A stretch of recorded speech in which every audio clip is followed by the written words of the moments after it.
Well, good morning. I'm King County Executive Dow Constantine. As we all know, our region is no stranger to national attention. For the last few years, the Seattle area was the prime example of the country's housing boom. Home prices increased here faster than anywhere else in the nation for, I think, 2 full years. And just this week, we are in national headlines again. As point-in-time counts released by HUD reflect what we already know, that growing homelessness continues to be a regional challenge. Housing affordability, behavioral health needs, income inequality, and also systems like the criminal justice system and the child welfare system exit people into homelessness. All of these are considered to be root causes of homelessness. This past year, Mayor Durkin, Mayor Nancy Backus of Auburn, and I convened a regional group called One Table. And that was convened to fully understand all of the components of this crisis and how we can take the strongest measures as a region together to make a difference. Those conversations support our collective belief that we need a response system that unifies us and is equal to the challenge with which we are presented. King County, City of Seattle, our regional cities, philanthropies, businesses, service providers must all set aside our parochial interests and old ways of doing business in service of the greater good. We elicited the help of consultants, future laboratories, and Corporation for Supportive Housing to develop recommendations that incorporated research on successful models for addressing homelessness from communities across the nation. This is our work to ensure that we are moving forward as one, not pointing fingers, but instead recognizing that we are all part of the solution. I am especially pleased that the voices of people with lived experience of homelessness were heard and reflected, and that going forward, they will continue to be core participants in this effort. Now today, we are embracing the recommendations we received and announcing our actions to implement them. We will engage community stakeholders, providers, and clients to shape a unifying plan to tackle homelessness for the region. Mayor Durkin and I will work with our respective councils to produce formalized agreements between our two governments. But let's be clear, we will stand up, we will staff, and we will fund a new entity, combining the homelessness work of King County, of Seattle, of All Home, and of our partners. When we join together, all levels of government, and here I want to call out our federal partners at the time, along with philanthropy, service providers, and private landlords, we were able to reduce veteran homelessness in King County by nearly 1/3. There are thousands more individuals and families who need our help. There are many hurdles to pass. There are many questions to answer. But we are committed to this course because the challenge we face demands a response that is greater than what we can accomplish acting separately. As Mayor Durkin will stress as well, these reforms will not by themselves solve homelessness. But we must have a foundation that is data-driven, that is transparent, that is customer-focused, and we must have a single point of accountability for the region. It's my pleasure to introduce the Mayor of the City of Seattle, Jenny Durkin. Thank you very much, Executive Constantine. For many years there has been discussions about the siloed response and a number of reports that indeed confirmed that we need a systemic structural change to how we respond to the homelessness crisis. That's why Executive Constantine and I, and many of those who are here and those who could not be here, both signed and supported the Memorandum of Understanding that the Executive and I signed in May. We know for a fact that our response today is too fractured, which is why the County Executive and I are now moving forward to implement one unified system that has governance, authority, and the resources to address this crisis. The problem and need for a regional and coordinated solution cannot be controverted. We know that government can't find these solutions alone. if I've said all along, and as the executive has too, we deeply believe that the challenge we're facing requires government, business, service providers, people with lived experience, and other advocates at the same table looking at both root causes and joint solutions. We also know that coming from the city of Seattle that we can't solve it alone. One reason is that a regional crisis has to have a regional response. And we simply don't have the capacity, Seattle alone, to do this alone. Second, we know that we don't, in the city of Seattle, run the continuum of care or the behavioral health system. So we need a systemic governance change where we bring all the components for addressing this crisis into one place so there can be one place for solution. I'm very encouraged by working and talking to the other mayors around this region who also want to be part of this regional governance and response. They need to go back to their membership, and we're very cognizant that we have 39 cities in King County, and that each city has its own unique challenges in response, but we need to make sure that everybody can be at the table. We also know that we need regional responses to housing. That's a separate press conference. We know that in 2018, the city delivered the largest increase ever in the amount of shelter dollars in the history of our city. We have increased our shelter capacity, our emergency shelter capacity, by 25% in less than a year. And the county has been working to increase shelter capacity also, both in the city of Seattle and elsewhere. But we also know to prevent people from falling into homelessness, we have to do more. That's why in the city of Seattle, we launched the Seattle Rental House Assistance Program that actually has diverted hundreds of people from falling into homelessness. The county has similar programs, and I think you'll hear in the question and answer is one of the things this unified body will do is look at deeply how do we prevent people from becoming homeless rather than just deal with them in emergency response. Through the third quarter of 2018, the city of Seattle alone has served more than 22,000 unique households in the city. Over 22,000 unique households. And we've helped more than 5,700 households exit from homelessness by the third quarter. That's more than the whole previous year. That numbers is going up. We think we will reach 7,400 by the end of the year, which is our target. But we also know it hasn't been enough. We haven't been able to deal with it because it is a regional problem. On Monday, I was able to announce $375 million in affordable housing investments, which is the largest single investment that will happen in the city's history. That, together with the investments that we announced last year, totals over $600 million in just 2 years, dedicated to affordable housing. But again, we know we need to do more. And even as Seattle and cities across the region, King County, All Home, philanthropic community make progress, we don't think we can continue just to try to align individual efforts. We have to have more than alignment. We have to have a unified response. We're also in the process, as many of you know, of having a deep accountability review of our systems and our infrastructure, as well as how we have used resources to address this issue. We will have a unified plan that we can, as a group and as one unit thing, implement. We know that this mechanism won't solve homelessness. But we also know we cannot make the advances we need to make without this. And we're laying the foundation for a new era and a new approach to homelessness. We know that we have to have an entity that's almost as audacious as Metro was when it was first founded.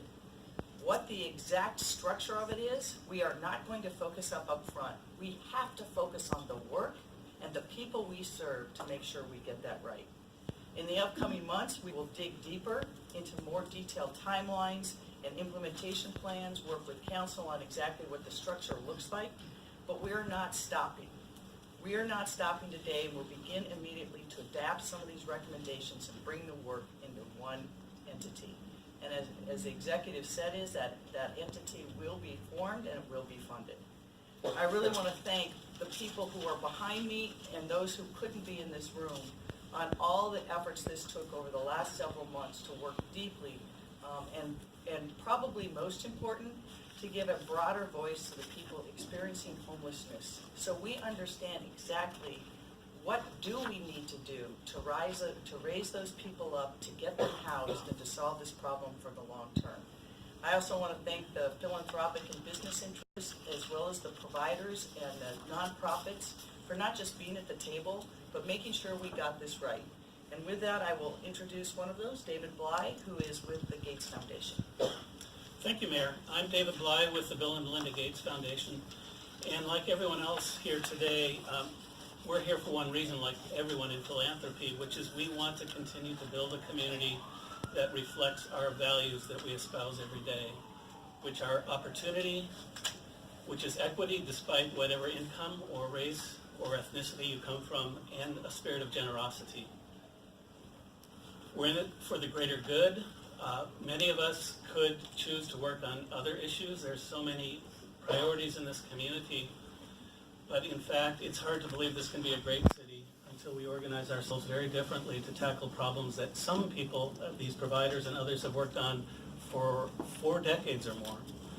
And the reason I'm here, and I'm excited to be here, is like the mayor said, this single announcement, this is not a total solution that we're talking about here. This is about how we have to organize ourselves differently, how we have to do business differently, because what we have learned is a precondition for success is to end the fragmentation, both across different levels of government and between business, philanthropy, and government. I'm very lucky to represent a much larger group of other philanthropists in the region who are very committed to this, who are seeking a sense of shared responsibility and mutual accountability to get to greater impact. And that ranges from philanthropy like the Gates Foundation that has been in this work for more than a decade, to other foundations that are new and willing to invest in new and different ways, to the business sector that we're going to hear about in just a minute. And it includes rock stars, and that's a great way to build some spirit, because we do have to do business differently. I'll just end by saying we have been in this for the long haul. This solution that we're talking about today is fundamentally important. It is a prerequisite to greater success. And instead of viewing this every day as we walk the streets and read the papers that this is just a tragedy, instead we're saying we're going to work harder and we're going to work smarter and we're going to work differently to get to different results. With that, I'm going to turn to Leslie Smith from Vulcan. Thank you, David. I'm Leslie Smith. I'm the Director of Public Policy at Vulcan. On behalf of Vulcan, as well as Marilyn Strickland with the Seattle Metropolitan Chamber, who was not able to be here this morning, we want to thank County Executive Constantine, Mayors Durkin, Bacchus, Chelmanack, and Council President Prince, as well as other electeds from around the region for their leadership on strengthening our region's response to homelessness. Like our philanthropic partners, the business community invests deeply in our communities. We want to do so in a way that is accountable, transparent, evidence-based, and results-driven. That actions recommended in this report put King County and cities in King County on a pathway to being more coordinated and accountable, moving to a system that is funder-driven, data-informed, and laser-focused on equity. Vulcan made a commitment to do this work in partnership. We support the implementation of these actions. And in large part, we made this commitment because it was important to Paul. With that, I'd like to introduce Councilmember Joe McDermott. Thank you, Leslie. I come to the conversation today not only as a King County Council member, but as a member of the All Home Continuum of Care, and have been in that role for over 4 years and bring a passion to addressing the problem. From All Home's perspective, we bring federal funding that has been an invaluable infusion into our region to address the problem. In fact, about 25% of the funds invested in the region are through the continuum of care. And that success comes from our board, our partners, and the All Home staff who have been dedicated to making every success possible. I want to recognize them and commend them for that work. However, we here in our region will have frustrations sometimes about governance structures. We have experienced that ourselves and have voiced that ourselves as All Home board members about the lack of all the connections that we see necessary and the isolation of some of our decision-making.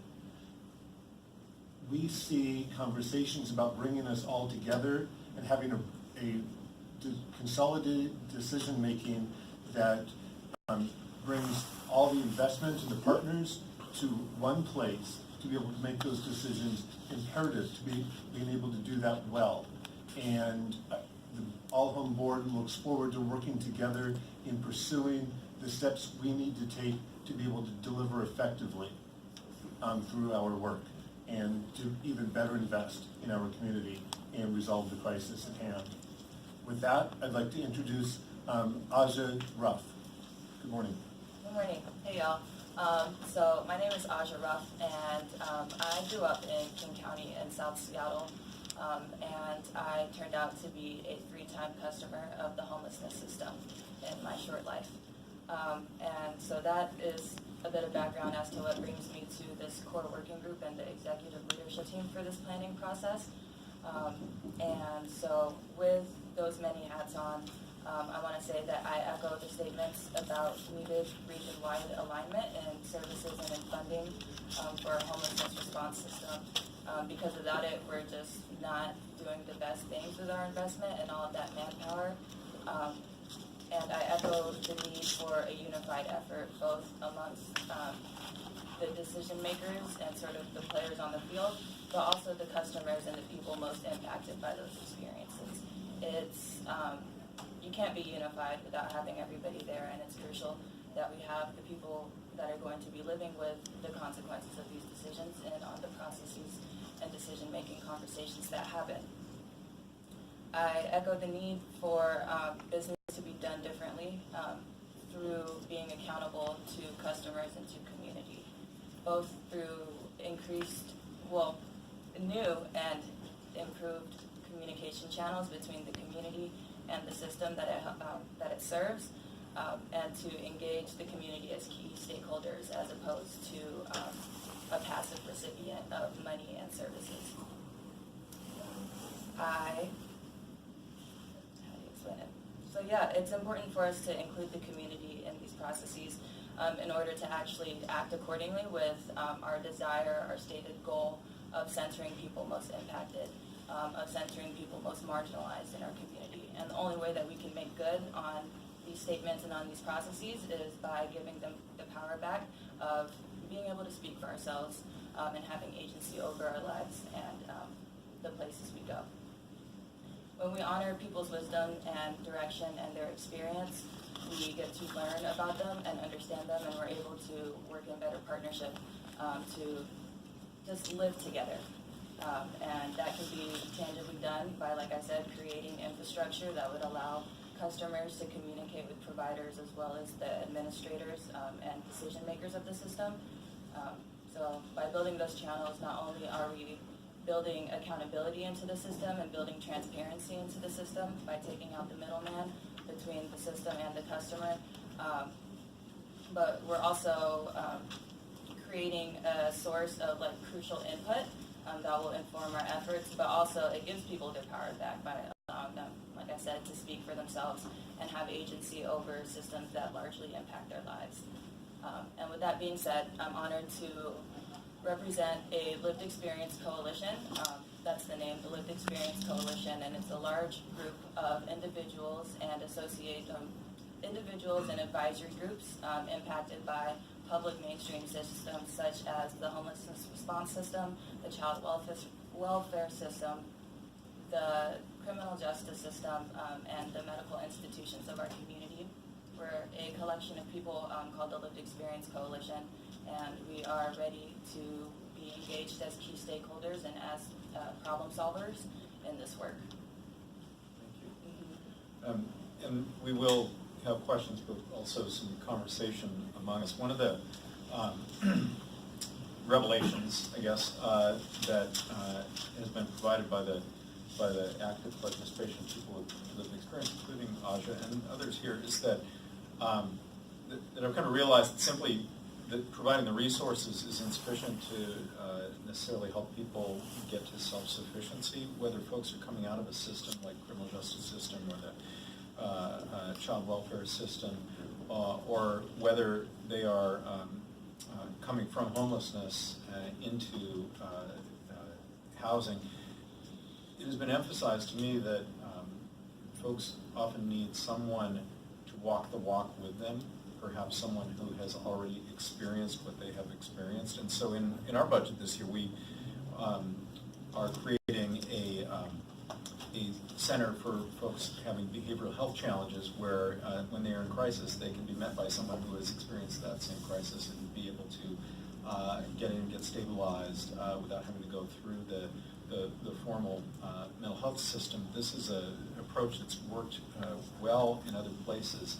And it's an example of what happens when we begin to listen to those who've actually walked the walk. And so thank you for your contribution, participation, and your ongoing commitment to help us get this right. Mayor Durkin. I think we can open up for discussion and questions. Executive Constantine, once you have the system set up, will taxpayers be asked to pay higher taxes or new taxes? The first thing to do is to set up a system that uses the resources we have to the greatest effect. And I think we have a long way to go in that, and that's why we're doing this. This entity will take on, I think, the emergency response part of the spectrum. And so we have a lot of different people doing a lot of different things around emergency response. Of course, outside of government, everyone will continue to do what they want to and do best and have it be aligned. But ultimately, the question of whether more resources are required or what part of this spectrum they're required in will need to be answered. And I think that our goal should be to get to the point where we're not having to invest so much in emergency response, and that can be shifted to the things, get to the root causes and get people back on track, rather than simply assuming we have to add money to all phases of this. And I wanted to follow up with... Let me follow up on that. I couldn't agree more, and I think you have to, everyone often will look at the emergency response and people who are experiencing homelessness and think that's the problem, why don't we fix that problem? But it is, number one, it's got to be human-based, and number two, it's not static. And we've spent a lot of time looking at the root causes that if we don't address those as a society, we will not improve the situation on the seat. Let me give you one example. We talk about the foster care system, where we know at age 18, kids are on their own. I'm the mom of a 17-and-a-half-year-old. I can tell you that for almost any 18-year-old, that's too soon. But if you're a foster kid who doesn't have the connections, doesn't have the support, sometimes doesn't have education, we are seeing categorically kids of color disproportionately go right into homelessness. That's something the state, once we have our group, we've got to put pressure on the state to fix. The jail and criminal justice system, our largest emergency shelter, sometimes on every night has up to 10% of the people are walking down the hill directly from Harborview Hospital or the King County Jail. So we know that the emergency response has to go upstream to not just the root causes, but to also look at housing. So I think it is premature to say, do we need more resources? We got to get a lot smarter about the resources upstream and those approaches and the upstream causes. And once we get this right, the goal is to have the smallest emergency response you have, because you've diverted people away from the system. If they just need 2 months rent to get stabilized, you find a way to get them those 2 months rent. If it's they lost a job and they need a job, you find a way to do that. If they need mental health or substance abuse or other behavioral health things, you get them that. So people experiencing homelessness, what that indicates more often than not is all the other systems have failed. We got to get those systems not to fail. And then as we do that, if we have one system and one approach, I think we'll get better and smarter about this. Can you better explain what you mean by this entity? I was trying to think of examples. I mean, you have a county with 39 cities. Is it going to be like a United Nations approach where everyone pitches in?